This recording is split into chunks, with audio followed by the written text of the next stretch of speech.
Toria has felt like he's done all that he can in that division. Dana White has once again shaken up the MMA world. The top story is Ilia Topuria essentially is no longer the UFC featherweight champion.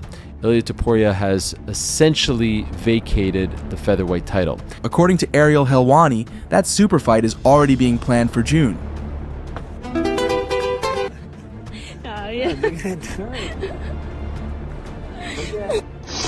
That's what I'm talking about. This shit means something to me, man. Michael Chandler reacts to his fight with Paddy Pimblett, while Alexander Volkanovski has sent a message to Diego Lopez. Meanwhile, Arman Tsarukyan accidentally pushed his coach out of the octagon during pad work training. So without further ado, let's get started. In a stunning turn of events, Topuria has vacated his featherweight title to make a permanent move to the lightweight division. He is now setting his sights on a potential super fight with Islam Makhachev. This decision has sent shockwaves through the UFC, completely reshaping the landscape of the featherweight division. So Topuria will be moving up to 155 pounds and will be vacating the featherweight title. Dana's announcement comes as a surprise to many, especially after Topuria's dominant victory over Max Holloway, which had fans expecting him to defend his featherweight title multiple times. However, reports suggest that weight-cutting issues played a significant role in his decision. The question on everyone's mind is, who will Topuria fight at lightweight? While many fans are dreaming of an immediate title shot against Islam Makhachev, potentially the biggest fight of the year, some fans are confident that Dana White and Hunter Campbell are unlikely to give Topuria a direct path to the lightweight title. But if you noticed, Dana White has been hinting for the past 2 weeks that he has something special planned for Islam Makhachev. And really, what other fight could it be, if not Makhachev versus Topuria? You asked a question last night about Islam Makhachev and you had a smile on your face. And is there something special in the works with him? I'm just kind of reading the room a little bit. Is there something going on there? Yeah, you're very insightful. Makhachev himself has made it clear that Topuria must first prove his worth by defeating a top contender before earning a title shot. Islam Makhachev's manager Rizvan Magomedov is also calling for Ilia Topuria to fight Dustin Poirier or Charles Oliveira in a #1 contender fight to prove he's a legit lightweight. We already gave a chance to the reigning featherweight champion who held the title for a long time. However, according to Ariel Helwani, that super fight is already being planned for June. Now, a Makhachev versus Topuria showdown seems inevitable. The MMA community was divided into 2 camps. Many were delighted with the idea. However, some fans have accused Topuria of dodging potential challenges at featherweight, such as Movsar Evloev or Diego Lopez. But these claims hold little weight. Topuria has never avoided tough competition, and his decision to move up to lightweight is primarily due to weight-cutting struggles rather than an attempt to evade anyone. Even if he had stayed at featherweight, the UFC was unlikely to grant Movsar Evloev a title shot anyway. The Fight Fanatic wrote on X, "You gotta really respect Ilia. I mean, he truly believes he can beat Islam. No way does someone vacate the belt without that belief. Win or lose, massive respect for him." Shaheen Al-Shadi wrote, "Ilia Topuria knocking out Alexander Volkanovski and Max Holloway, then jumping up a division and dethroning a prime Islam, Makhachev would legitimately be the greatest 3-fight run in MMA history." Another fan wrote, "How can you be a fan of a coward who blatantly ran from his division because he knew Movsar was next?" Another wrote, "People are gonna call him scared for wanting Islam Dustin or Charles over Lopez or Movsar." Topuria himself responded by writing on Instagram, "Not like us."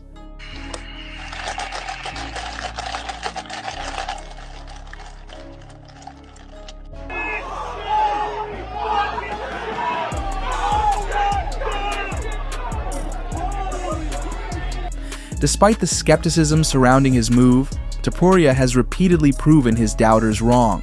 Of course, we have very little data on Topuria at lightweight, aside from his fight against Jai Herbert, but even in that fight, he showed his warrior spirit. He overcame adversity, bounced back from a tough moment, and scored a brutal knockout. Still, many believe that even if he manages to defeat top contenders like Arman Tsarukyan, Charles Oliveira, or Justin, he won't be able to get past Makhachev. But this is Ilia Topuria we're talking about. He has shocked the world multiple times. In his last 2 fights, almost no one gave him a chance, yet he stepped into the octagon and proved everyone wrong. So, when it comes to a potential fight against Makhachev, who really knows what will happen? With Topuria vacating the featherweight title, the division is now wide open. Dana White has confirmed that Alexander Volkanovski will face Diego Lopes for the vacant championship at UFC 314, giving Volkanovski an opportunity to reclaim the belt he once ruled. All right, UFC 314 on April 12th, live from Miami, Florida. Tickets are on sale Friday, Ticketmaster.com. Number 1 ranked former champion Alex Volkanovski will be taking on number 3 ranked Diego Lopes for the vacant UFC featherweight title.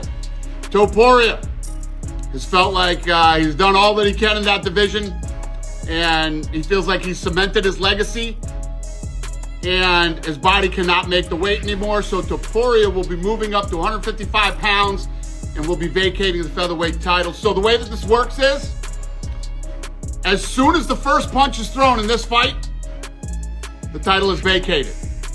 And we will announce what Toporia's next fight will be when we get it done. So Volkanovski versus Lopez, headlining a badass stacked card, 52 career wins between the two of them, and this should be a fun one.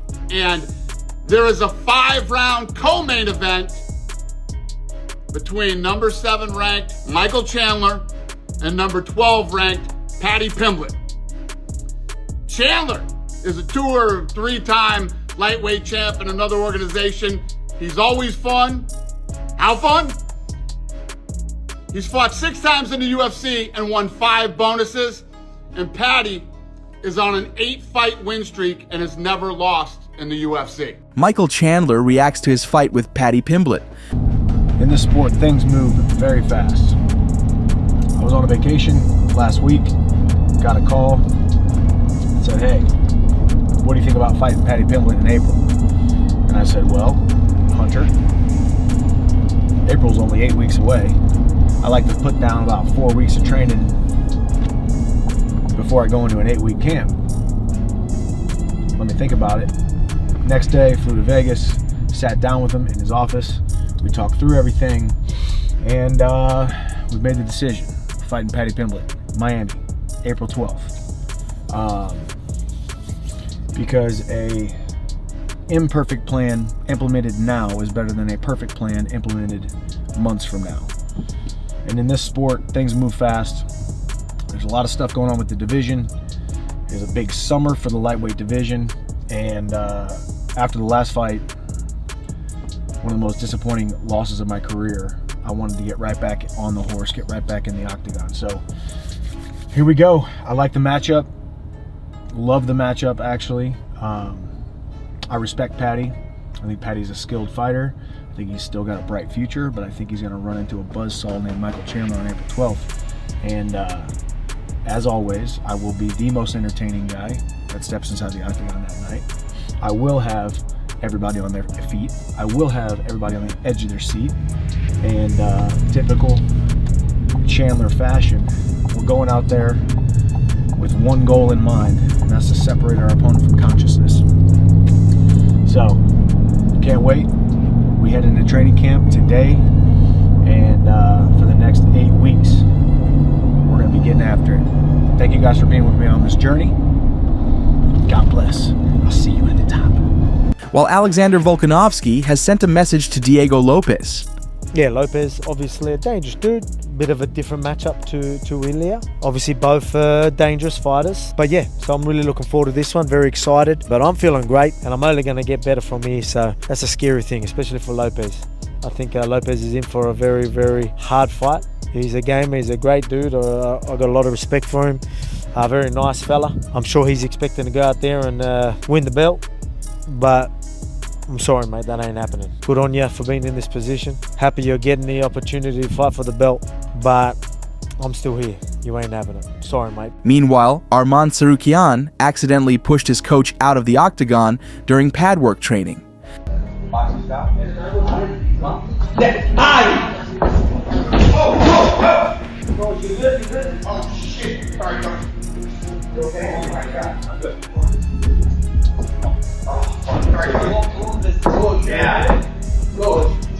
all good. Okay, yeah. No, my bad, coach. It's all good. Right now, we're walking. Thank you.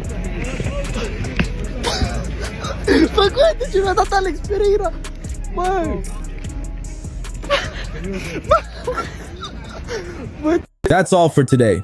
If you enjoyed the video, please like it and subscribe to our channel. We'd be very grateful.